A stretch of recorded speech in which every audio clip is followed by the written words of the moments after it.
third speaker this morning. And Carolyn is doing her manual, the storytelling manual, which will be really fun. Project number 5, bringing history to life. And the title is A Quiet Night at Home Not. Please help me welcoming Carolyn this morning.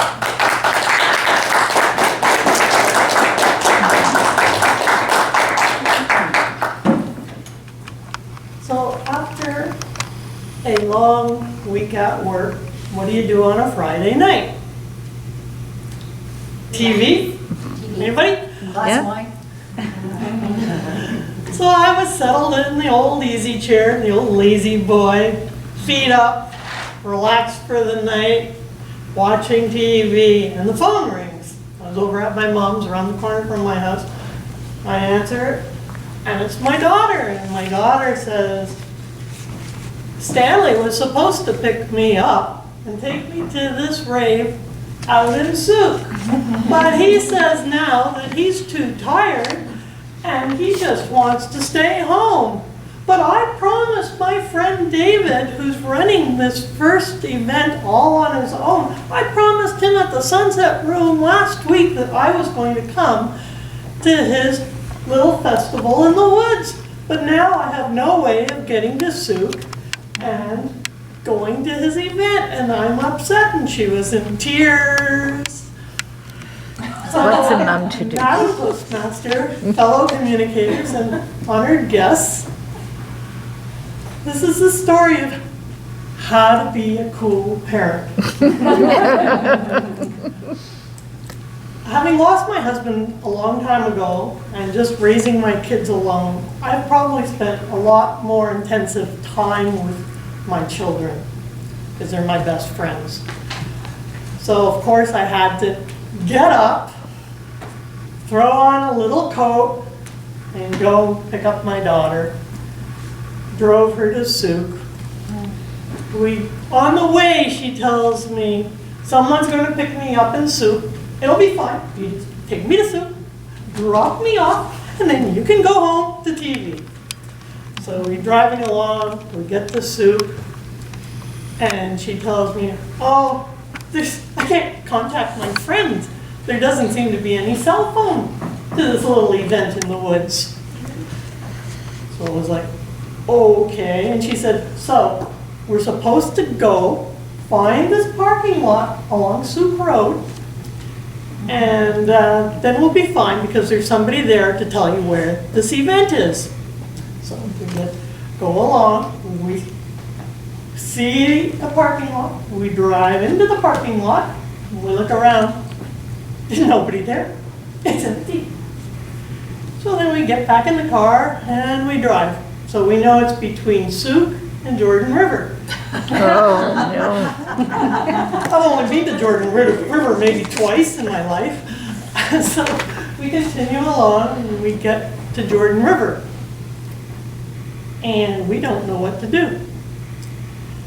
But then my daughter says, look at those cars. And there were like 7 cars, and they were going like this. And we turned around at Jordan River because we knew it was between there and Souk. And we kept going back and forth, and we kept seeing this little convoy of 7 cars going back and forth. And my daughter said, oh, but they're looking for the same event. So then we found out that it was supposed to be on a gravel road. She managed to get that much information out of the phone. And so we drive along and we see a gravel road, logging road. So we go up it a ways, and there by the side of the road are 2 young girls in rave clothes. Tutus, tights, fishnets. Totally inappropriate on a night, out by themselves. So picked them up, they said, oh, we're going to that same rave. I said, get in. My daughter said, what? You never pick up hitchhikers. What are you doing? I said, you can't leave kids on the side of the road in rave clothes. You can't. So they said, okay, our buddies say it's up this gravel road.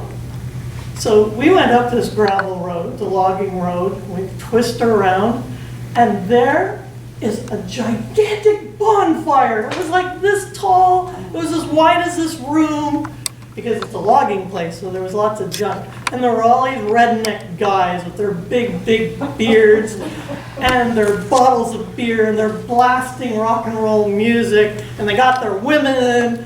And so I stopped, and my daughter in her little rave outfit, you know, little tutu and the fishnet, she goes over to these rednecks and says, "Hey, do you know where the bush rave is?"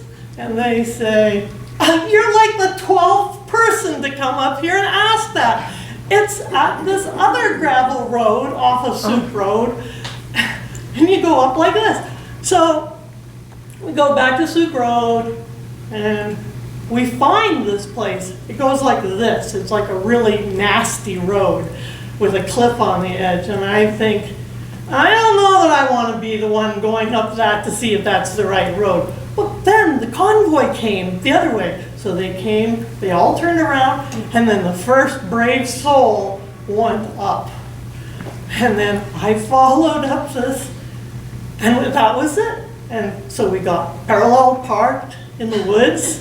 The best job parking I've ever done in my life. Because I had these two guys telling me, up a little, back a little, we gotta get everybody in. And so we got parked, and we went up, and the two girls found the two boys that had traveled. And the two girls, I said to them, "How old are you?" "Oh, I'm almost 16. "Oh, do your parents know where you are?" "Yeah, we said we were going to a party." "And you live where?" "On the Nanaimo." Oh my God. So we got to the rave. I ended up staying because it was so far out of town. And in the morning, I packed her up and I took her home. And that is how you become a cool parent.